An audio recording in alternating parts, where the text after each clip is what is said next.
किसी की सास बूढ़ी हो गई तो मैंने वो सास झोपड़ी में रख दी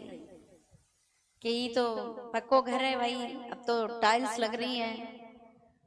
चारों तरफ सफाई है, बूढ़ी सास है, कफ खांसी तमाम प्रकार की बीमारी है, कभी कभी कमजोरी होने के कारण मलमूत्र भी त्याग देती है। बहू ने योजना बनाई या घर से निकाल के दूर पटक दो या घर में दिन भर वास फैला दे। वो बूढ़ी माता उठाई और बाहर झोपड़ी बना के वहां में रख दी। अब तो बर्तन भी नहीं भेजे, एक मटका फोड़ के नहीं खीपरा बना लियो।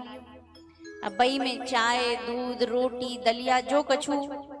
बासो कूसो परोसती तो अपनो एक छोटो सो लाला उसो बइये दे देती, जा तू अम्मा को या चाय दिया दूध दिया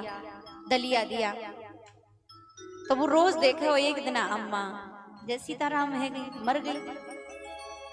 और अम्मा मरी सो बहू ने तो भैया सर फोड़ दिए, रोवे लग गई, छाती पीट पीट के रोवे कि ऐसी सास अब कहाँ मिलेगी, जा सास की कबहू सेवा न करी हो, वो मर जाए तो ये बहू दुख में थोड़ी रोमे प्रसन्नता में रोमे कि भगवान भलो भयो सिलट गई,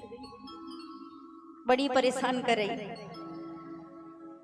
सबरी बहू ऐसी ना है पर ज्यादातर बहू, क्योंकि जो साजे में रोटी नहीं दे सके हैं, जीवित जब रोटी नहीं खवा सके, वो मरवे के बाद अगर उनका आज रो रही हैं तो तुम सोचो कि उनने कहां दया आए गई भाषा में, जब उनमें इतनो ही रहमो इतनी दयाई, तो जब ये जीवित है जब उनका आज रोटी क्यों ना दई,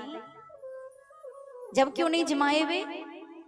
और फिर इतनी भाव उमड़ रो सो वो तो रोवे लग रही, और लाला वा को भागो भागो गयो सो खीपरन ने समेट के और वाके जो बिस्तर मेले कुचले बिन्ने बांध के लायो, सो वाकी मैया पूछ रही तू कर का रो लाला, दुनिया देख रही है तमाशो,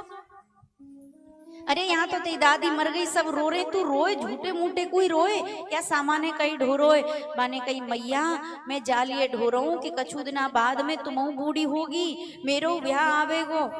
और जब मेरो बहू आए गई ब्याह जाएगो वाके बाद में तो फिर तुम्हें भी वही झोपड़ी में रहना, तुम्हें नए बिस्तर कहाँ से लाऊंगो, दूसरों खीपरा कहाँ से देखूंगो, या लिए पहले इन्हें सुसज्जित रख दूं।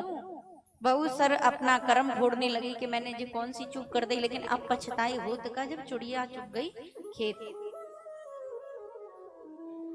इसलिए बच्चे देख